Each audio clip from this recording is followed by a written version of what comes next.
Lama tak jumpa jarang berkabar, rindu bertumpuk tak tertahan.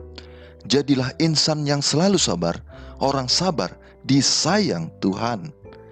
Shalom saudaraku yang dikasihi Yesus.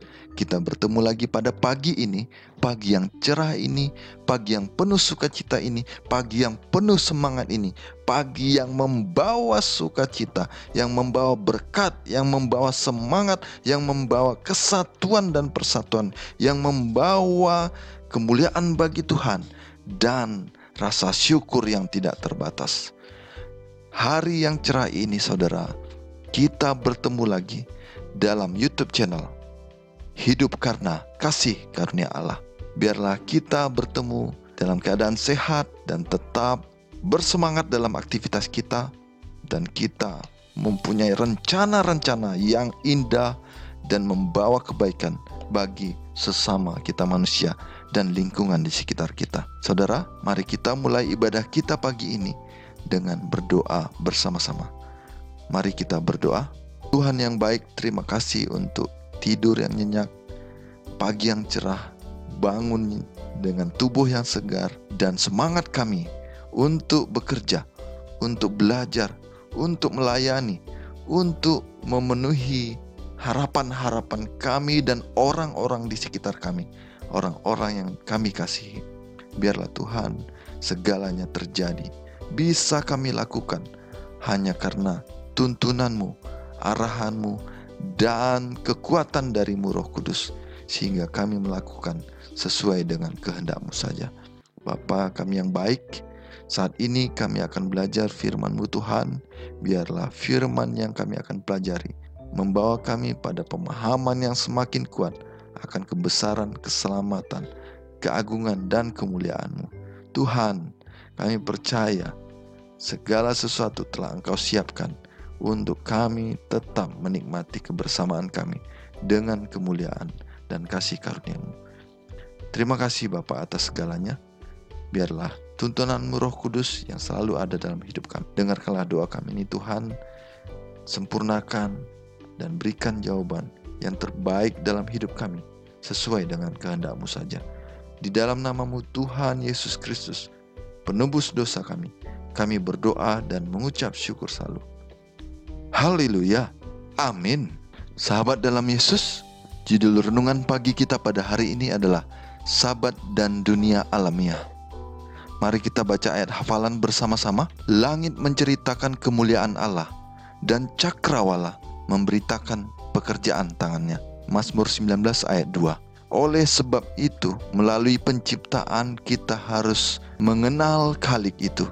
Buku alam adalah sebuah buku pelajaran yang besar, yang berhubungan dengan kitab suci yang harus kita gunakan untuk mengajar orang lain dari hal tabiatnya dan menuntun domba-domba yang hilang kembali kepada Allah. Manakala pekerjaan Allah dipelajari, Roh Kudus menyinarkan keyakinan ke dalam pikiran. Ini bukanlah keyakinan yang dihasilkan oleh pemikiran yang logis, tetapi kecuali pikiran telah menjadi terlalu gelap untuk mengenal Allah, mata terlalu kabur untuk melihat Dia, telinga terlalu tuli untuk mendengar suaranya, maka suatu arti yang lebih dalam dipahami dan kebenaran-kebenaran rohani yang luhur dari firman yang tertulis itu terkesan dalam hati. Maksud Kristus dalam ajaran perumpamaan ini ialah sesuai dengan tujuan hari perhentian, Allah memberikan kepada manusia peringatan dari hal kuasa penciptaannya, agar mereka dapat melihat Dia dalam perbuatan tangannya. Hari perhentian meminta kita untuk memandang hasil ciptaannya serta kemuliaan Khalik. Dan oleh sebab Ia ingin kita berbuat hal itu, sehingga Yesus menghimpunkan pelajaran-pelajaran yang berharga ini dengan keelokan benda-benda alam.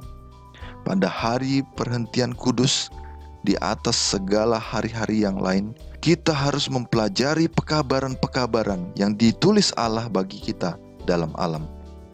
Kita harus mempelajari perumpamaan juru selamat di mana Ia mengucapkannya di ladang dan di bawah pepohonan, di bawah langit yang terbuka, di atas rumput dan di tengah bunga-bunga. Kehadirannya adalah nyata di hadapan kita dan berbicara ke dalam hati kita tentang damai sejahtera dan kasih-Nya. Dan Kristus telah menghubungkan ajarannya tidak saja dengan hari perhentian, tetapi juga dengan pekan kerja. Ia mempunyai hikmat bagi orang yang membajak dan menabur benih. Dalam membajak dan menabur, menanam dan menuai hasil, Ia mengajarkan kepada kita untuk melihat suatu gambaran dari pekabaran rahmat dalam hati. Demikianlah dalam setiap bidang pekerjaan yang bermanfaat dan setiap sesuatu yang berhubungan dengan kehidupan, Ia ingin kita mendapatkan pelajaran dari kebenaran ilahi. Maka pekerjaan kita sehari-hari tidak lagi menyerap perhatian kita dan membawa kita untuk melupakan Allah. Ia akan terus-menerus mengingatkan kita dari hal khalik dan penebus. Pemikiran tentang Allah akan melintas seperti benang emas melalui segala kekhawatiran rumah tangga dan pekerjaan kita. Bagi kita, kemuliaan wajah-Nya sekali lagi akan menduduki wajah alam. Kita selalu akan belajar pelajaran-pelajaran yang baru mengenai kebenaran semawi dan bertumbuh ke dalam peta kesucian-Nya. Demikianlah kita akan menjadi murid Tuhan. Dan di dalam tugas di mana kita telah dipanggil, kita akan tinggal di hadapan Allah. Baca Yesaya 54 ayat 13 dan 1 Korintus 7 ayat 24. Renungan pagi kita pada hari ini dikutip dari Sri Membina Keluarga, jilid 5 halaman 16 sampai 18. Sahabat dalam Yesus, kita berulang kali dalam beberapa hari ini diingatkan bahwa Tuhan beristirahat pada hari Sabat, hari ke-7 setelah penciptaan. Hari ini juga kita diingatkan akan kebenaran itu yang mengajarkan kepada kita supaya mengikuti arahan Tuhan, petunjuk Tuhan, dan apa yang Tuhan lakukan dengan berhenti pada hari Sabat, hari yang ke-7. Ini adalah hal yang sangat penting, karena itu disampaikan berulang kali kepada kita supaya kita memahaminya, supaya kita mengingatnya, supaya kita mengukirnya di dalam hati kita dan menjadikannya bagian dari tubuh, jiwa, dan roh kita dalam memuliakan Tuhan dengan menguduskan hari Sabat, hari yang ke-7. Pelajaran ini, kebenaran ilahi ini akan semakin nyata nanti ketika kita bertemu kembali dengan Yesus Kristus pada kedatangannya yang kedua kali.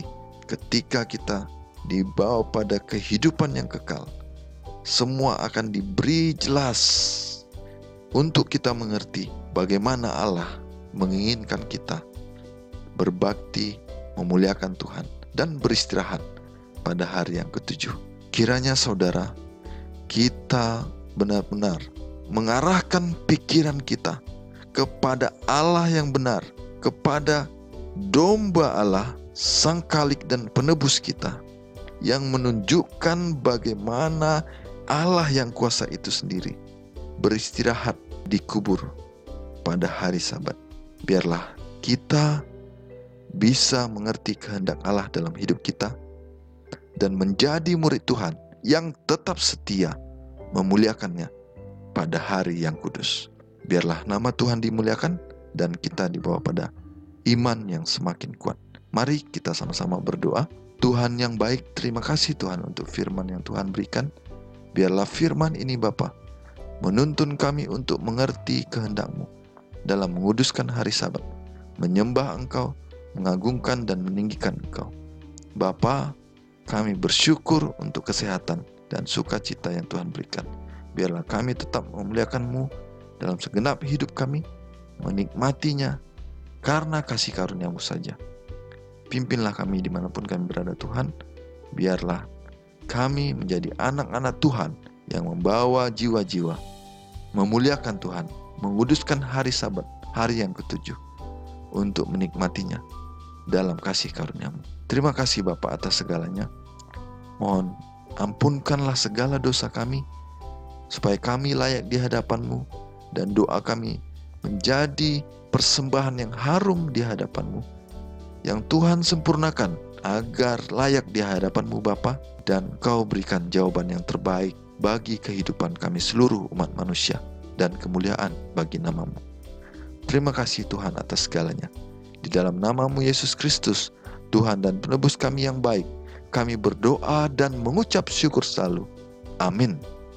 Beli jeruk 10 biji, buah jeruk milik Pak Burhan. Saat kesabaran sedang diuji, berdoalah selalu kepada Tuhan. Horas.